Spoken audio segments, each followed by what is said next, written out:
after 3. 1, 2, 3. Yeah. Yeah. And nobody says anything. Waiting for you, Dom. That's it. Well, I was expecting everybody else to say something first. That's how this normally goes. I don't leap straight into the welcome back. You have a little second to talk to each other first. But I guess on this occasion, I will do so. Welcome back, listeners, to Tales from the 20 Side, a Pathfinder 2nd Edition Let's Play podcast. I'm your Games Master, and I'm joined by... my name is Dom, even. I got thrown. I just saw Stu spinning his hand around in the camera. I was like, what? What is going what? I've got a chain on my finger. Come on, wind it up. It's like a fidget spinner. Right, let's start again. You're getting 2 takes and that's it. Welcome back, listeners. All this in. Welcome back, listeners, to Tales from the 20 Side, a Pathfinder 2nd Edition Let's Play podcast when I'm allowed to speak. My name is Dom, and I'm your Games Master, and for this game and for many other games, and I am joined by our regular annoying cast members of Mr. Stu Jackson. Oh, you didn't want to mention the annoying ones first. Hello, everyone. Hello. Mr. Neil Kelly. Are we being done in order of annoyingness? Yes. Hello, everyone. Mr. Darren Mafucci. Mamma mia. Hello, and Miss Amy Chislett. So that means I'm the least annoying. Yay. Yeah. I mean, you should get an So award far. for that, couldn't you? I'm the least annoying person. I mean, you can decide amongst yourselves what order that scale was going in. Oh, okay. I'm joking. I'm joking. You're all as annoying as each other. You're too kind. Crikey, You don't play favourites. No, You can't have favourites amongst your place. no, I can't have favourites when I hate you all equally. No, I'm not again. prejudiced, you're all bellends. There you go. Right, what a mess that was. I blame the heat fire, folks. Who else is really warm? I'm quite moist. See, still doesn't sound pleasant. Do you know what? We were talking about words like that last episode. It occurs to me, you can't ooze anything nice. Oh, but if you have a nice, melt in the middle chocolate pudding that's oozing chocolate out the middle, that sounds Chocolate lava cake. Yeah. Or what about that oozes? Yeah, but what about when I'm oozing charm? Is that not nice? Do you ooze charm? I mean, again, Is your ooze It's charming? figurative. It's a figure of speech. I don't actually. There's no actual substance involved. No ectoplasm. I mean, again, Not Ghostbusters. oh Christ! Yeah, you can have a nice ooze. Yeah, nice ooze. Again, it goes well with cakey things. Yeah. That's it. As Amy has proved, cake is the superior force in the universe. It fixes everything. Absolutely. Cake is eternal. I'm now trying to think of words that aren't improved by cake. Racist cake doesn't really work, does it? No. Okay.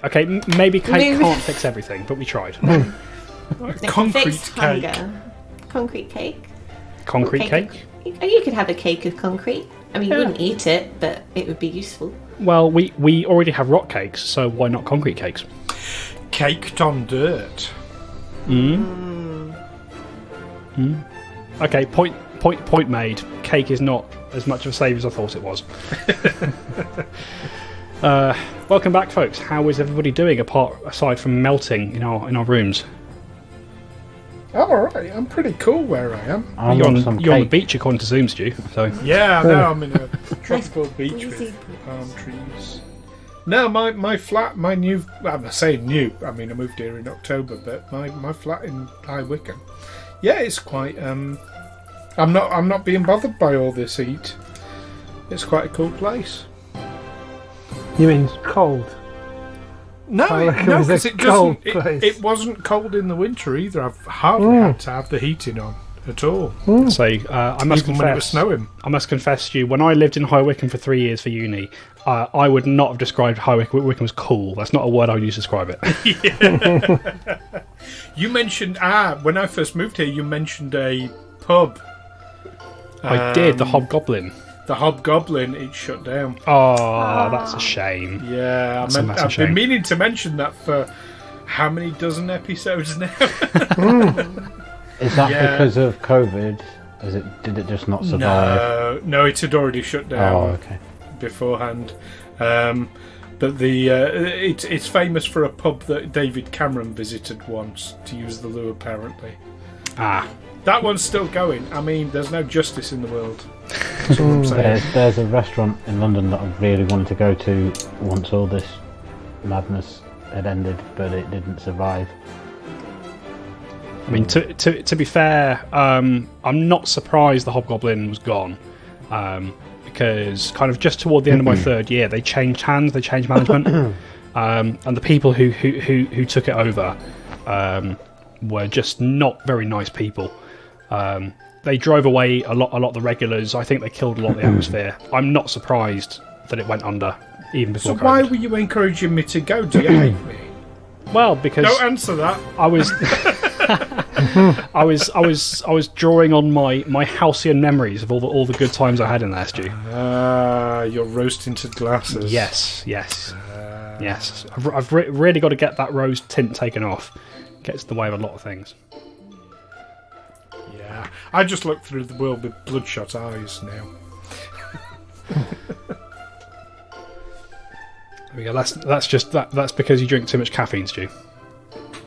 I'm on green tea now. Oh no, that's still caffeine. Isn't it? That's a Yeah, lot still of got caffeine in green tea. Is it? That's it. All Is right. it? Yeah. I It's thought I was quite high. doing good switching from coffee.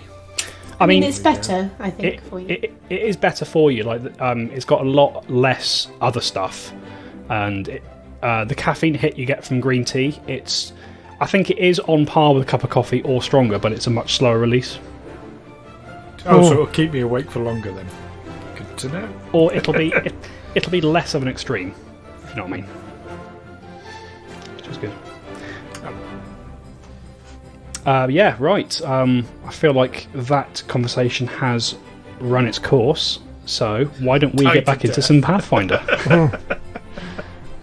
Yes, well, I'm eager to see what's happened with this this person who we encountered earlier. That's true. At the end of last episode, you've made quite a chilling discovery.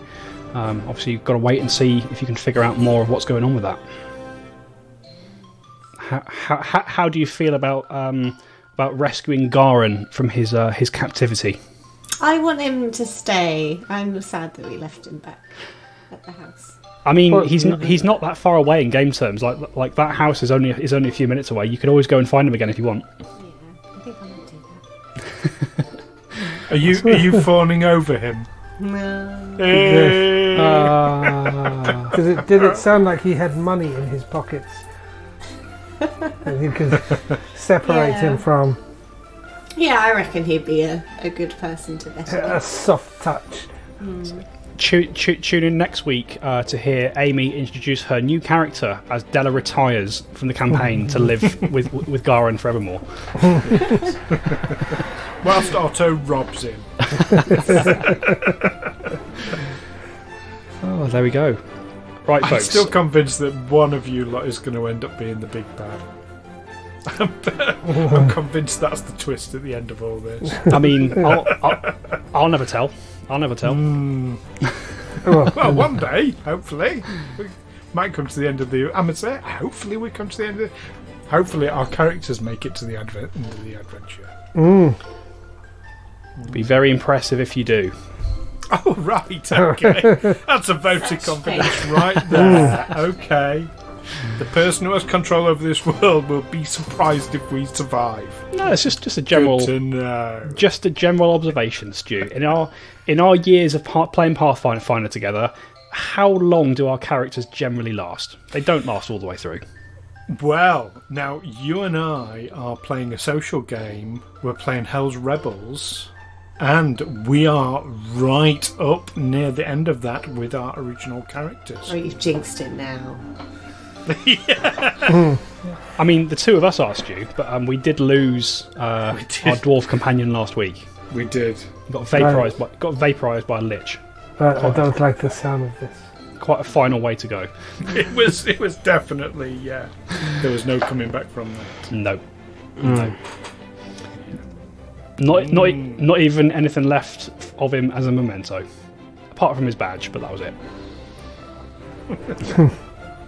That was it. Handful of ash. That was it. Dust on the fireplace. All we are is dust in the wind, dude.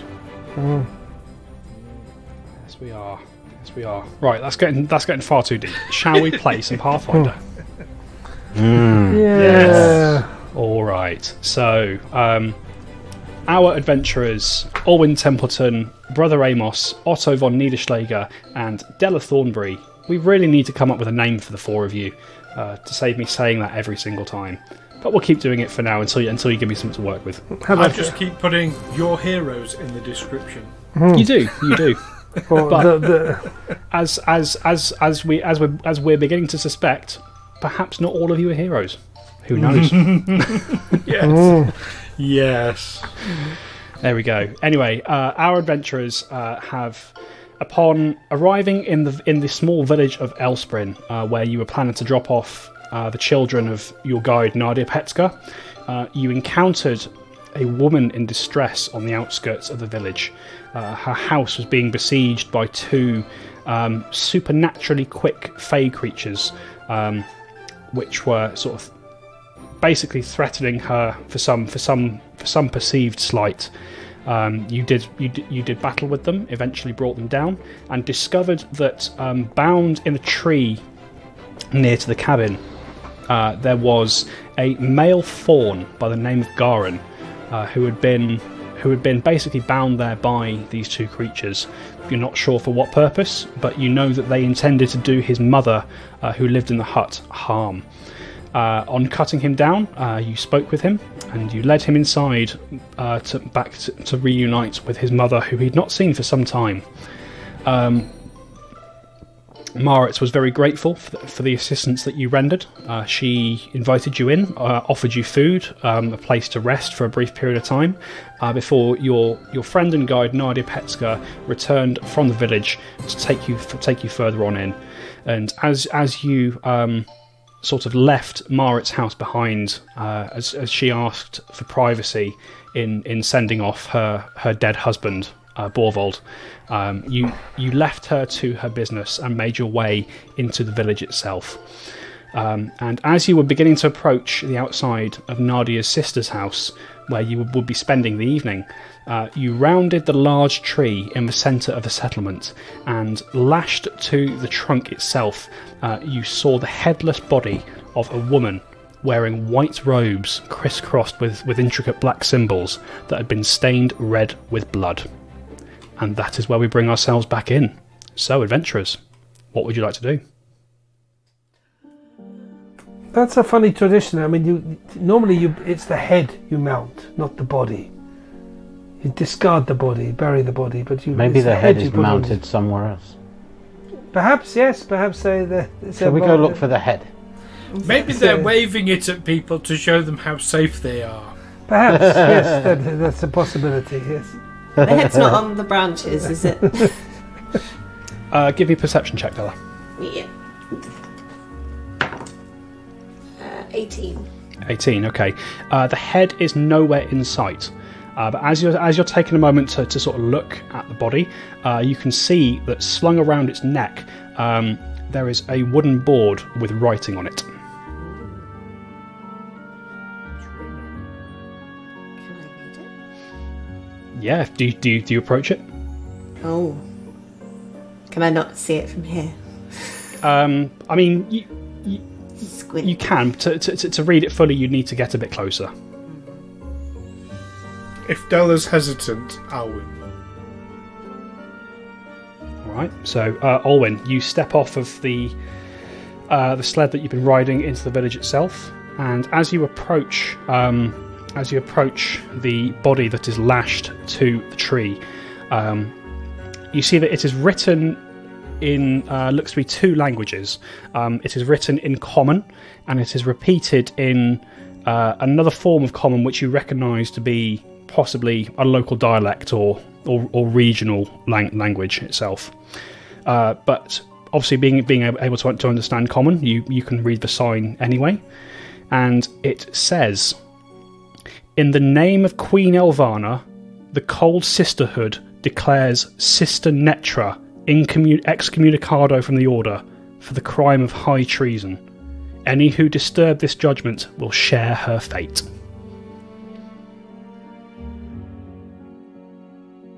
That's how things are done around here, is it?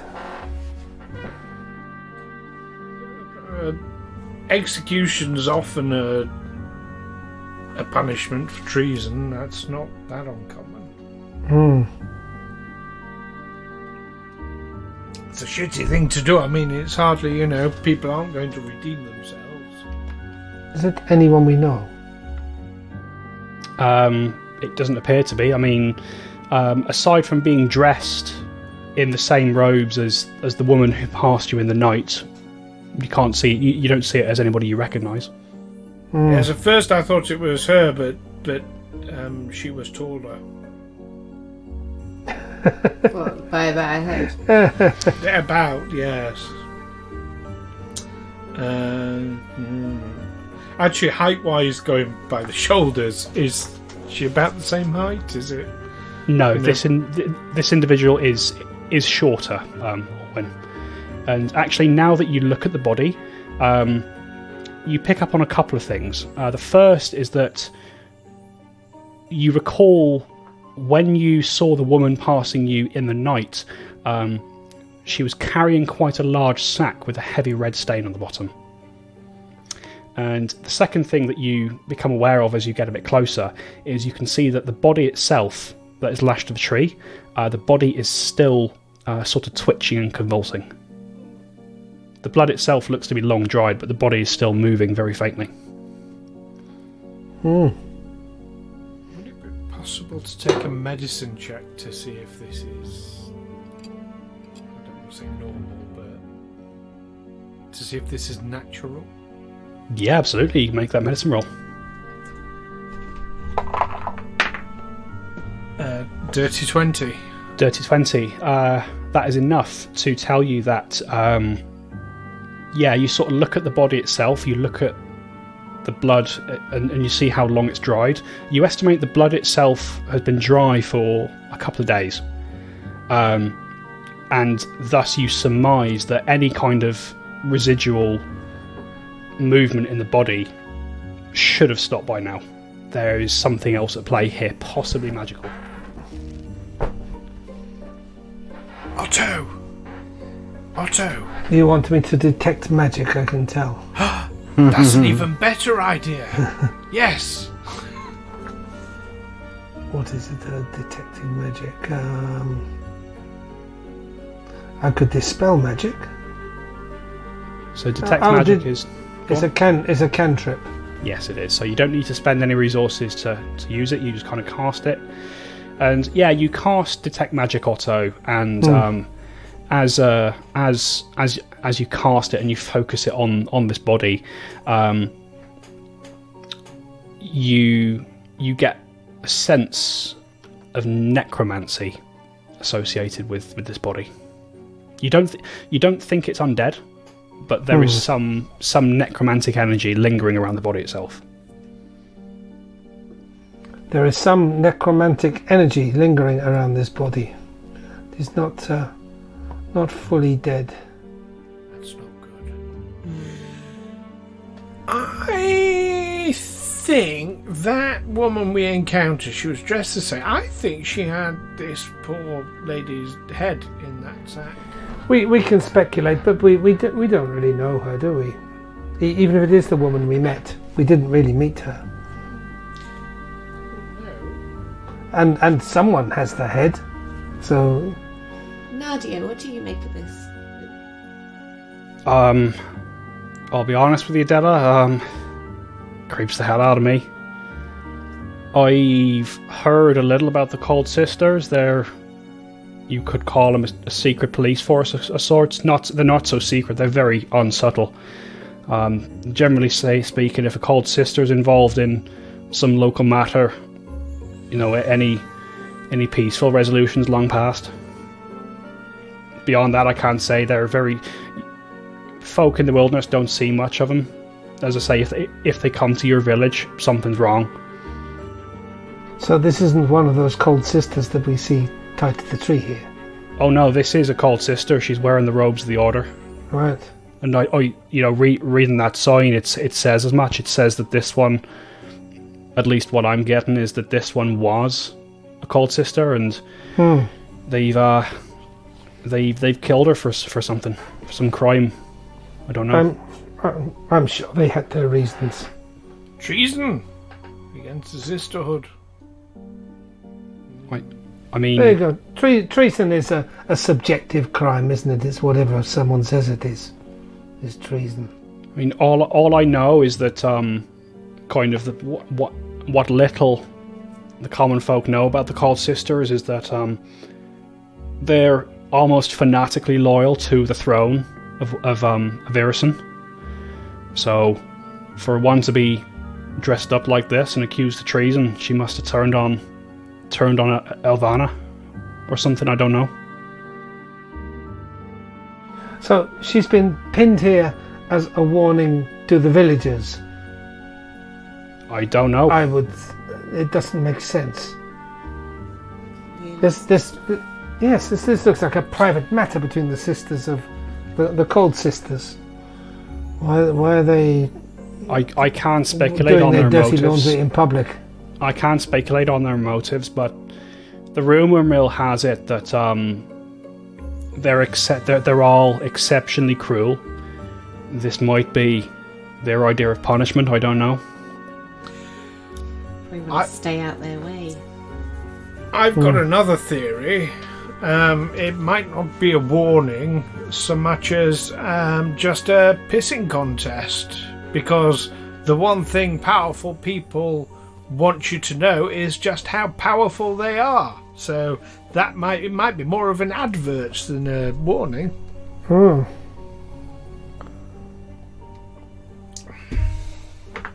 Just a theory. What's next then? Are we going to do anything about it? I don't want to get involved. I think she's beyond my ministrations. I'm not liking this necromantic. Can you dispel whatever spell that is? I can dispel magic. Yes. Oh, good. Go ahead. That feels We'll be over like here the in this opposite tavern. of not getting involved.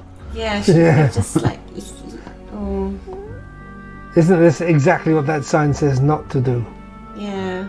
Well, no, you're not stopping it from happening, are you? You're not stopping the beheading from happening. You're just... No, but if you, for instance, if you chopped the body down and took the body away, that would be...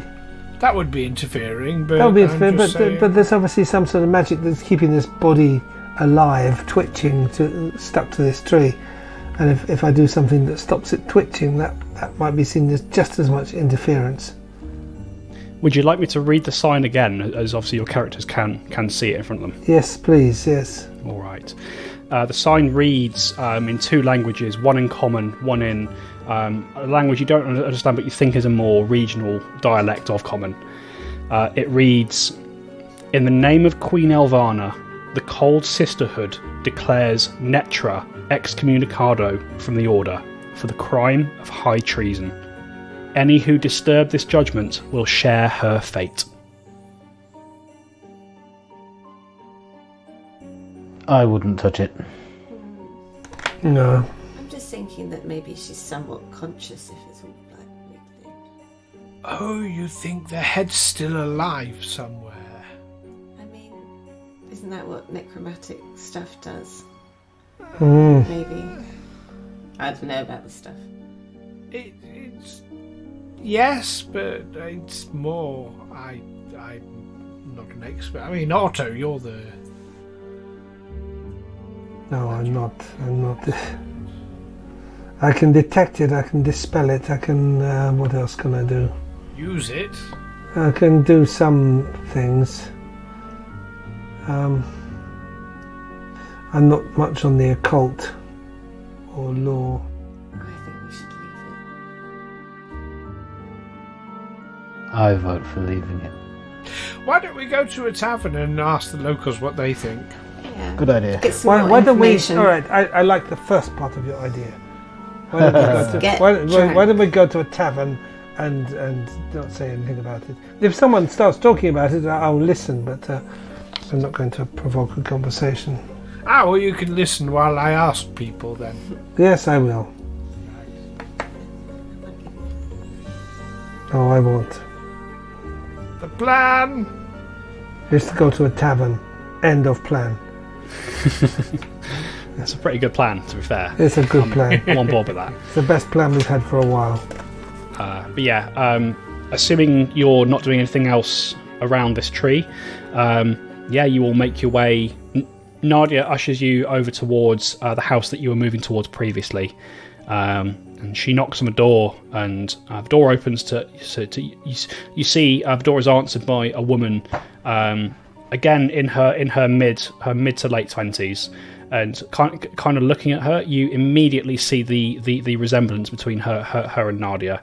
Her hair is much more of a dark brown than a vibrant red, but you can still see that they're clearly related in the face structure and stuff. And as the door opens, Nadia sort of leans in and says, "Sabrina, these are the friends I was talking about. They're still good to stay here, right?" And Sabrina says, "Aye, yes they are. Come on in. All of you come in, please." Thank you. Nice to meet you, Sabrina. Thank you. Is Chardonnay fine? He's very well trained. Yes, bring your wolf in. Bring your wolf in.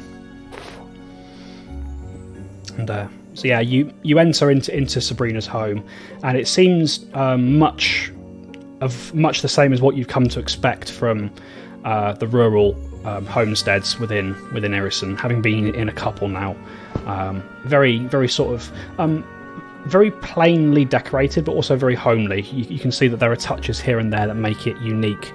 Sort of furs on the floor, a couple of hunting trophies here and there. And you are ushered in, and you are given a safe place to rest for the time being.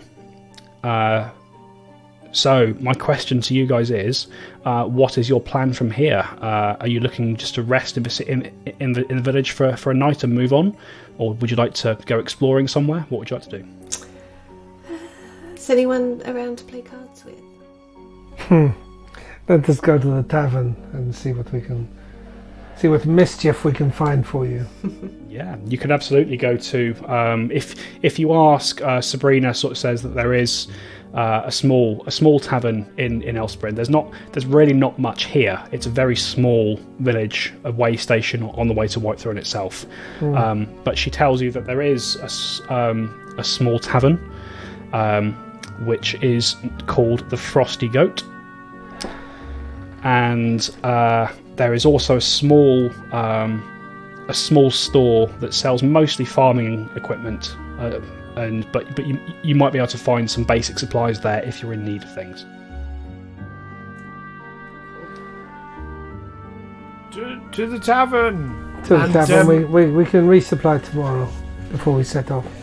And with regard to your offer of playing cards, Stella, don't take this the wrong way, but I suspect I shall end up a good deal poorer if I tried. Oh, I don't want to play with you. Don't worry.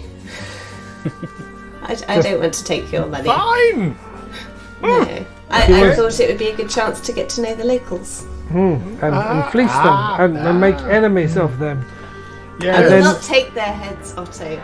And then we have to kill them to defend you. Does the tavern have a nice view out of the window of the dead witch tied to a tree. Otto has put far too much thought into this. But to answer your question, as you're directed across the square to the Frosty Goat itself, you can see that it does indeed have a window that looks out onto the tree. Kind of more from the side, so you're not looking directly onto it, but you imagine that if you were sat in that window, you could see the body. Well, it's a conversation piece, I suppose.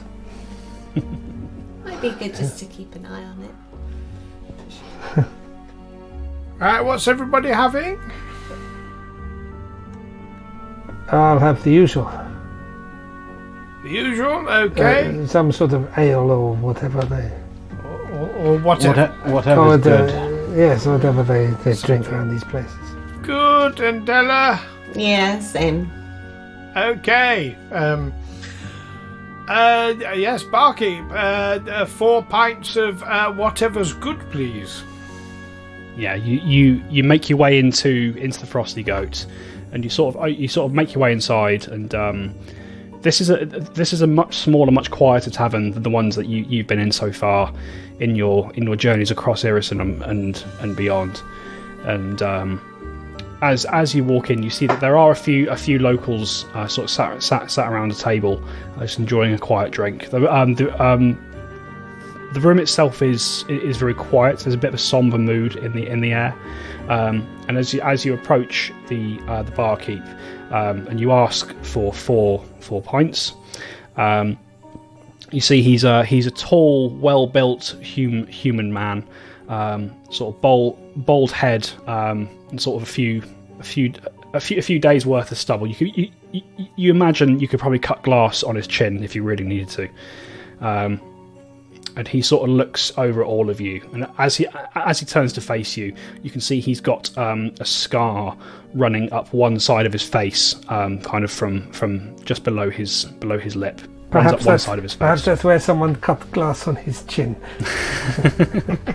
Perhaps it was. And he sort of turns to face you, and with a kind of strained grunt, he sort of greets you. It's all right. We're not here for the conversation. Yes.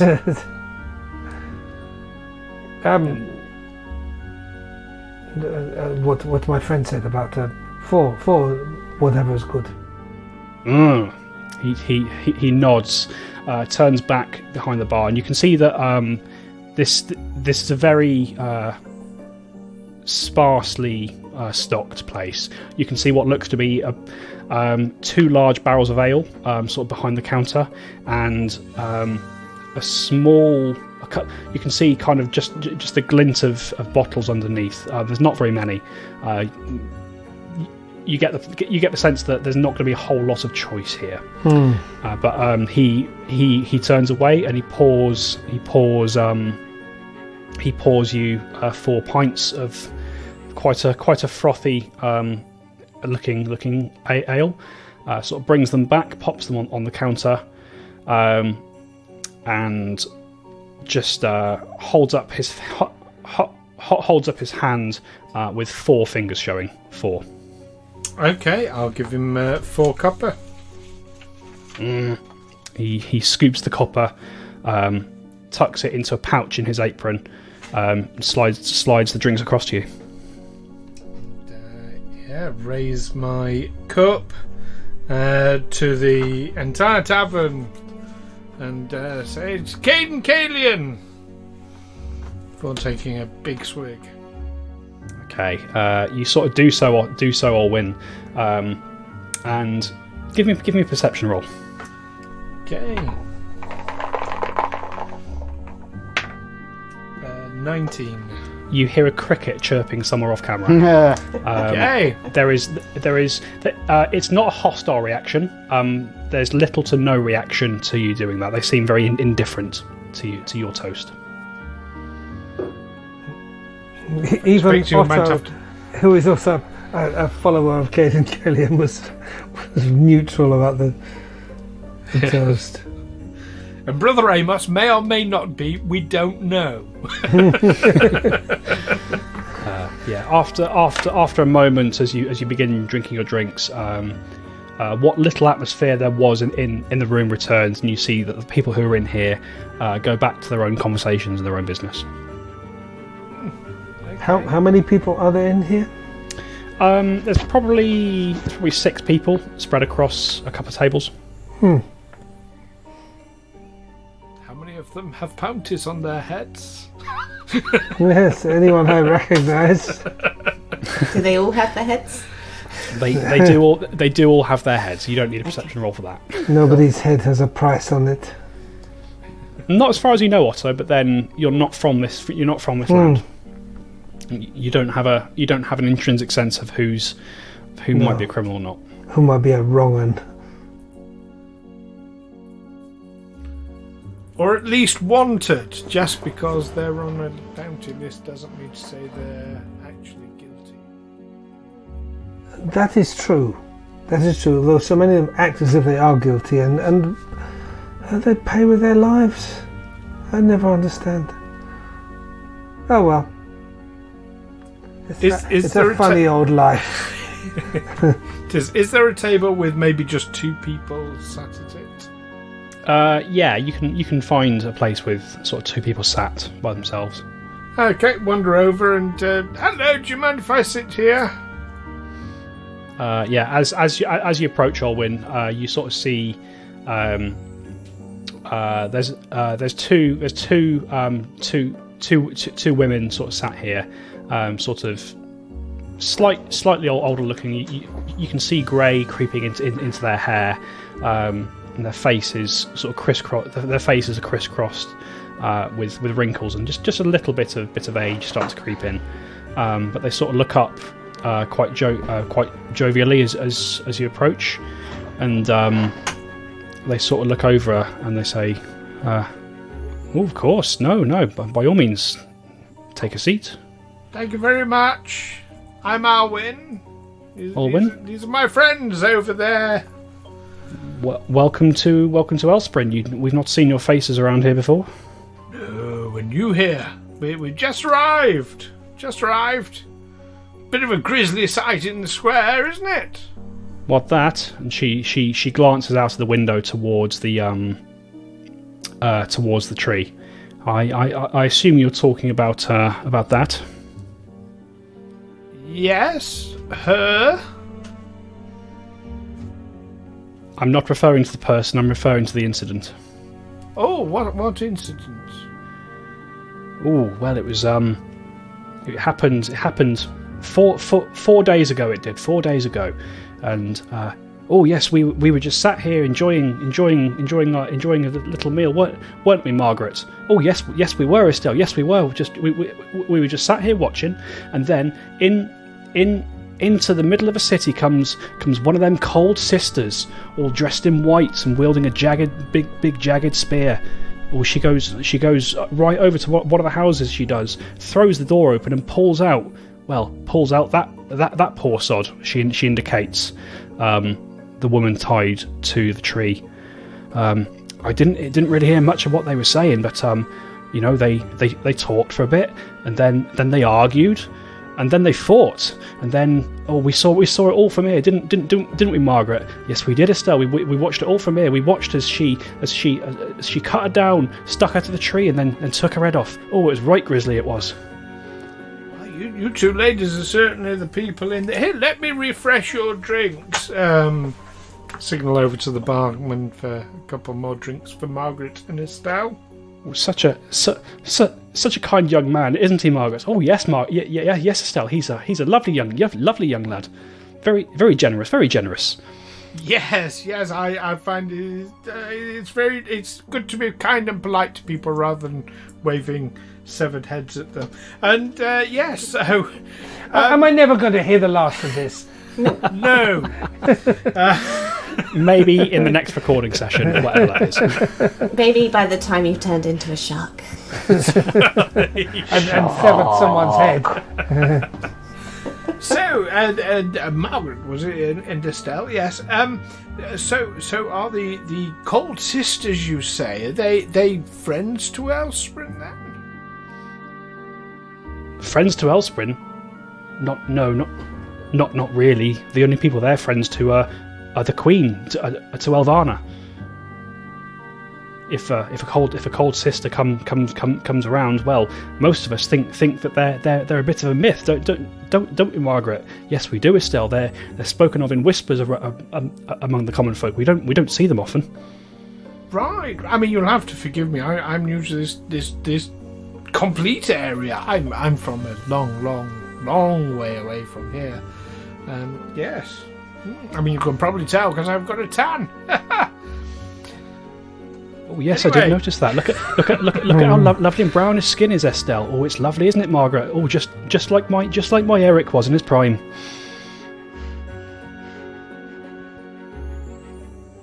Yes. Well, that's really very, very helpful. Thank you.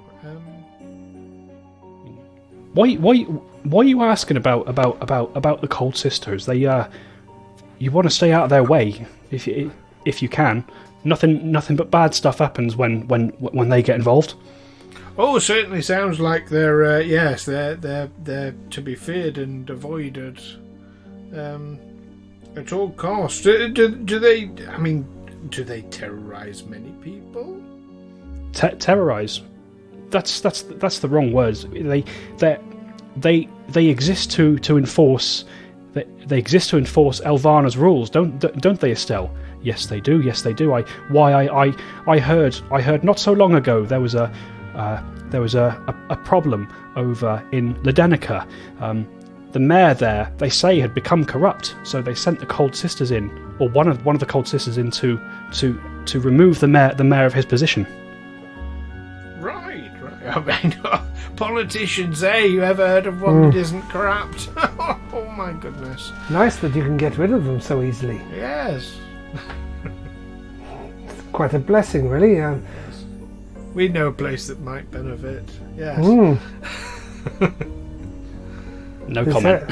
The odd headless body tied to a tree seems a small price to pay. You'll have to forgive my friend Otto. He's rather partial to headless bodies. You make it sound as though it's my hobby and my an obsession, but it is for purely practical reasons. You understand? Sorry, no, it's not his hobby or his obsession. It's his profession. Yes. It's my preferred. I don't know if that's transporting. I don't know if that's more or less terrifying, but I jest, of course. So anyway, Alwyn, was it? Alwyn, yes. Strange to see new folk in Elsprin, especially as you say, foreign folk. What brings you to Elsprin? What brings you to Irison? That is why they call us strangers, because it is strange to see us. Sorry, I have been learning humour from a book. Oh, the small man is so funny, isn't he, Estelle? Yes, he is. He's adorable. You see, adorable. Well, we're just passing through. You know, we're travelling, seeing a bit of the world. Finding romance where we can. Oh, and have you met Brother Amos?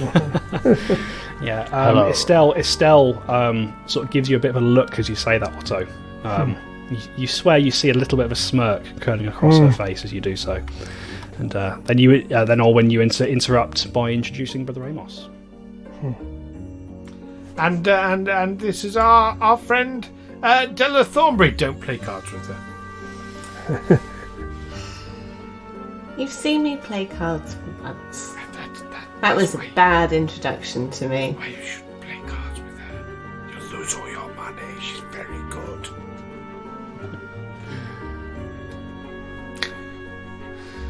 Right, and they sort of say to you, well, it was very very lovely for you to spend some time with us. Not many people come and talk to us. Do they, Estelle? Oh no, Margaret. We get left alone by most of the villagers. I think they seem to think we're gossips. And busybodies is what they call us. Ha! You're clearly knowledgeable ladies who have got their finger on the pulse of the village. Well, we've certainly got our fingers on something, haven't we, Estelle? And they both look at Otto. I'm sure that can be arranged.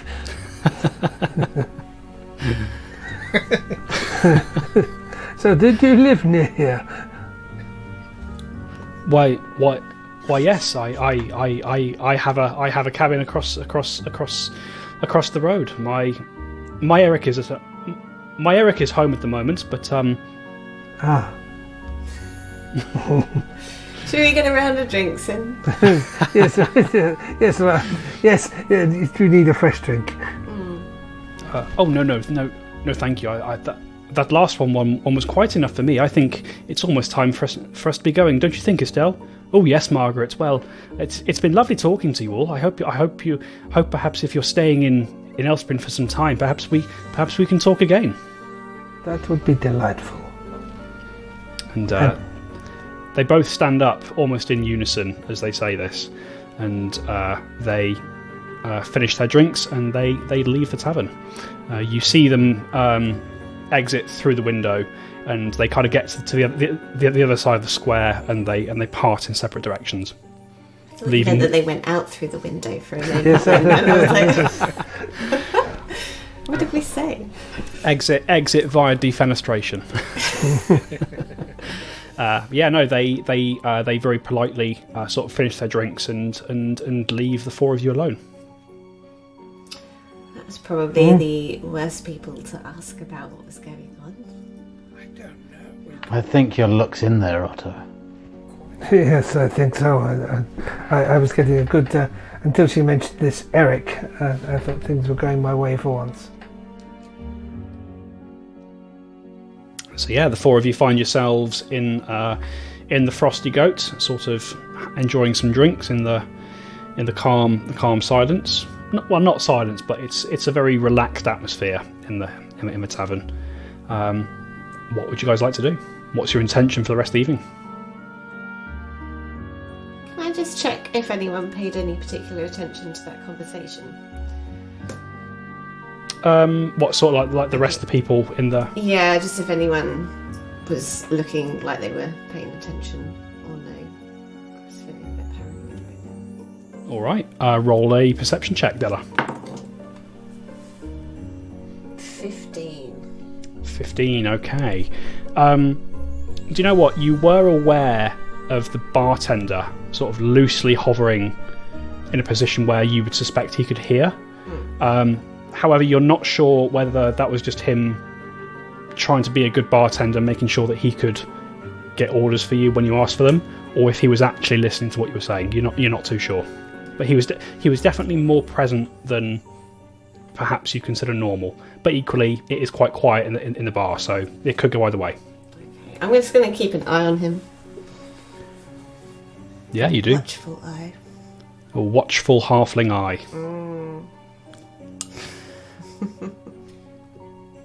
Anybody else? Brother Amos, what have you been up to whilst this has been going on? Drinking. Good answer. Drinking and listening. Might do some more of that. More drinks. More drinks. More drinks. More drinks. More drinks. So, are you all just sort of enjoying a little evening in the tavern? It's nice to be warm. I'll tell you what, Della. I'll have a game of cards with you as long as it's not for money. What would you like to play for? Matchsticks. I don't have any matchsticks. I've got some. But I don't have any matchsticks, but I do have money. No, but here, I'll give you 10 matchsticks, and then I'll some... play for money. Yeah. Okay. Come on, Alan. Bow out. No. Nah, go on. I was going to say I'm not stupid, but you know, my character sheet says differently. I'll say, can we convince you? For a small amount of money, yes. Yeah. Have a little game. Have a little game to pass the time. I don't have loads, so I'm not going to bet loads. Alright, so let's improvise a little card game, see if I can remember what I did for you previously. So, first up, could you please establish what stakes you are playing for? How much is your initial bet on this game? I'll put in 7 gold pieces. Oh, I can't What? afford that. Let's stick I with the win. silver. Hand it over. That doesn't work. You don't know. I'm going to put in all my money, so you give me yours. Oh, it would be amazing if that worked. That's like 2 months' chuck in- wages. Yeah, chuck in- I will go for a silver. Go on, maybe 2. 2 silver pieces. Yeah, that's a few drinks. That's a lot of drinks. I mean, you've been paying a copper per mug at this rate, so that's quite a lot actually. Okay, 1 silver then. Well, I was thinking 1 copper. Aww. We're only using them as tokens, aren't we? I mean, it's party money, sure. Yes, but it's money we don't care about. Yeah. Do you know what? If you're only playing for a couple of silver, I'll have a game. Alright, so once again, what is your initial wager? 2 1 silver. 2 silver. 2. 2 silver. Okay, so two silver in the pot from everybody. Could I please ask everybody to roll 3d6 and keep your totals secret for the moment?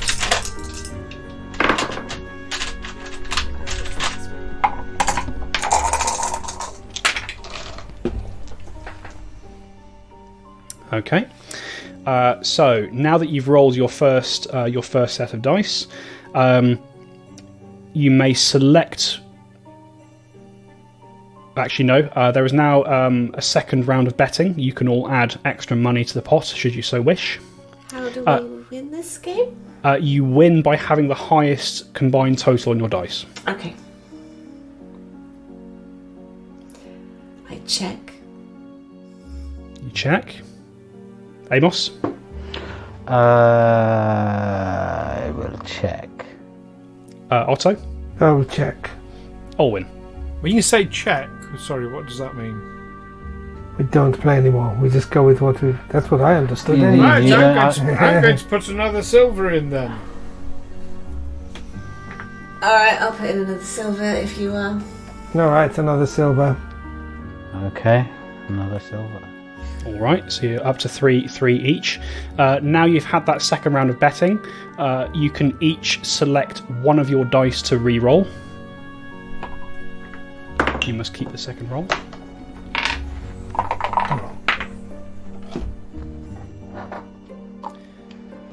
Okay, and then there is another round of betting, so you can all raise the stakes if you wish, or you can check.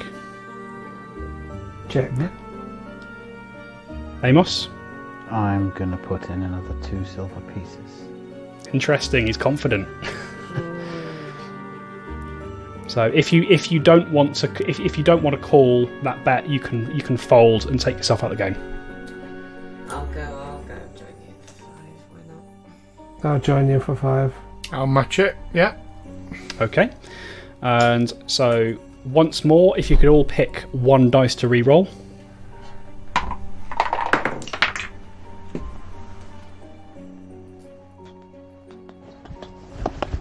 Okay, and now that you've rolled all your dice, you have one final chance to bet. I am going to put in 5 silver pieces. So Amos is up to a gold. All right, up to a gold. Otto's up to a gold. Olwyn. I'll meet it. I just bluff him. Oh, And Della. Can I fiddle with my dice? But seriously. I mean, that's what I do.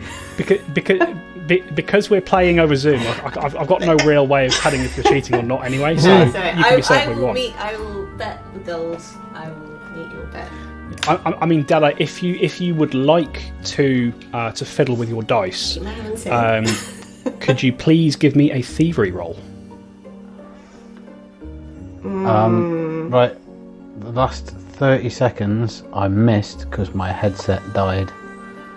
I'm really sorry. You're in for a big surprise. In that gold case, that's perfect. Let me make my roll.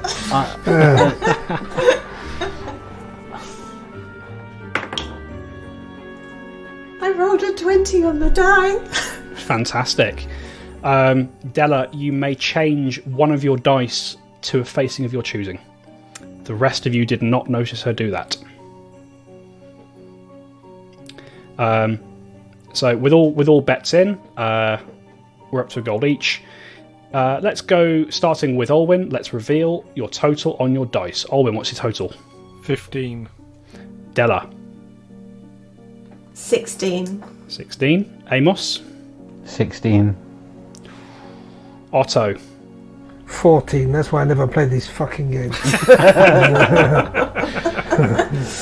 So Della and Amos, because you both have the same score, the person who has that score with lower numbers will be the winner. So Della, what are your 3 dice? 6, 5, and 5. Okay. And Amos, what are your dice? 6, 5, and 5. Okay.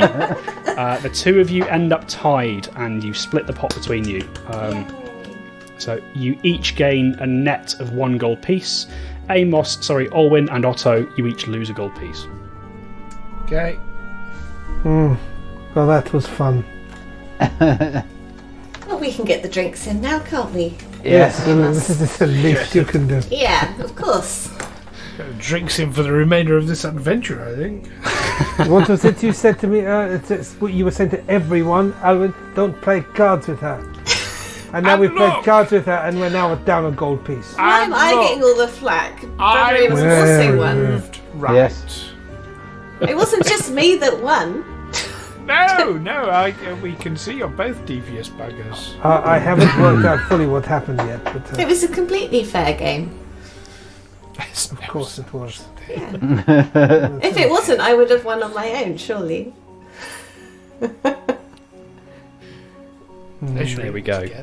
Anyway, let's get some drinks in. And then you wouldn't have had that excuse, would you? No. So you spend the rest of your evening sort of getting some drinks in, having perhaps a few more games of cards,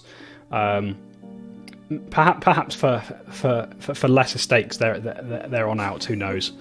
And yeah, you have yourselves a generally pleasant and relaxing evening.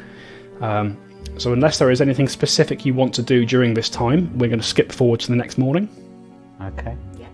Right. So would my last wounds have healed in the night? Would yes. I have my hit points back? So, as after you finish your evening of carousing and sort of just decompressing a little bit after the long journey you've had to get to where you currently are, and the events outside Marit's house previously, you eventually find yourselves sort of half staggering back to Sabrina's house, where you're staying the night. You find that you have beds or space for bedrolls prepared, so you can have a nice comfortable night's sleep in the warm. You awaken the next day. Nothing happened to you in the night. You were undisturbed. You've recovered hit points equal to your con modifier times your level. Right.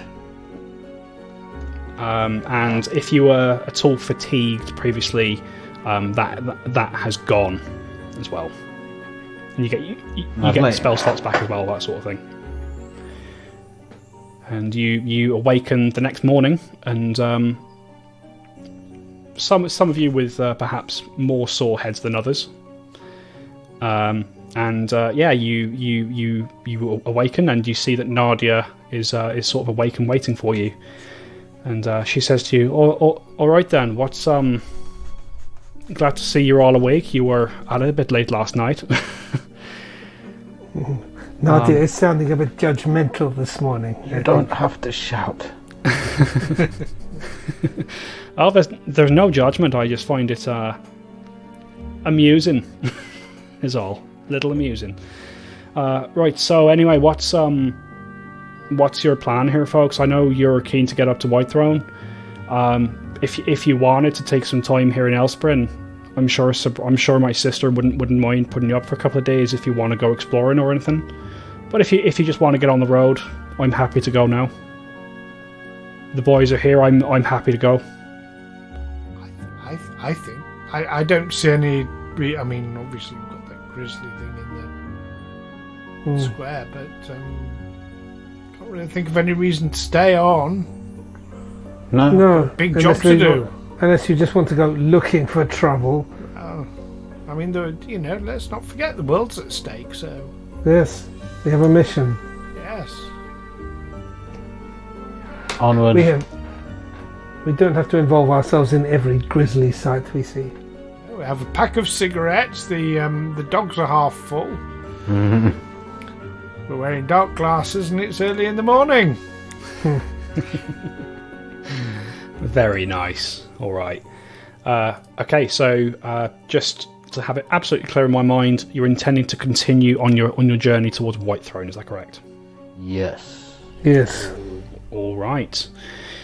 So the four of you pack up your things and you set yourselves on. You load up Nadia's wagon with your bits. She says a goodbye to her boys, to Orm and Mioli, and to her sister Sabrina. And you can hear her saying that she promises to be back once she's gotten the rest of you to Whitethrone and sort of introduce you to people there. So she won't be gone long, and the boys don't need to worry about her. Is the gist of what she's saying. And yeah, as your little caravan begins to pick up speed out of Elsprin, you pick up the road once again, sort of travelling through the snowy wilderness of Irison. And after close to a day's travel, you start to see the mist clearing ahead of you, and you find that you're on looks to be a ridge or a crest of something that's overlooking the landscape. And as the mist of the morning fog clears, you see yourselves looking over a vast lake, or at least once what was a lake and now is frozen over with or reasonably frozen over with frost and ice. And you can see just glinting on the horizon, you can make out a large city shining on the opposite shore. And that is where we're going to end for tonight. Getting closer. We're getting there.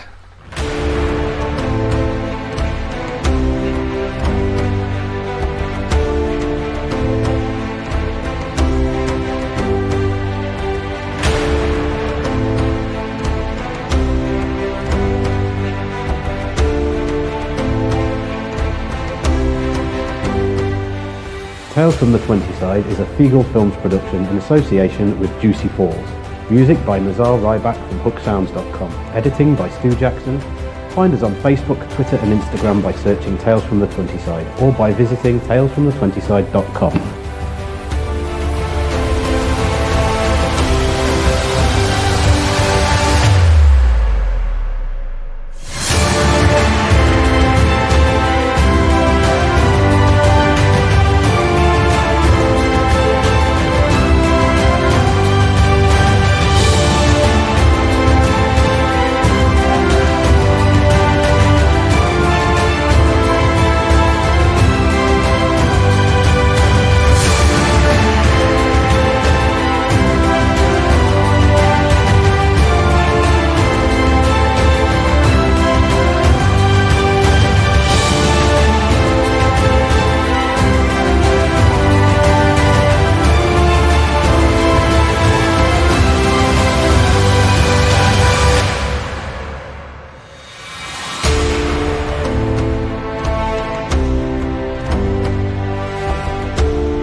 throne has been sighted, folks. Do we have Who to knows? cross a body of water? Not necessarily. You think you think the road you're on is going to take you around the shore of this great lake. I want to cross the body of water. I'm guessing it's frozen anyway. We can do like ice truckers and driving ice. Ice Road Truckers, Yeah. Galarian edition. And I've got to say, Otto, you missed a trick, Otto. When playing cards, you could have been a card shark. That's it. I'm quitting the podcast, folks. Find yourself a new GM. Gonna get better than that. Please, Dom, we didn't mean it. Oh dear.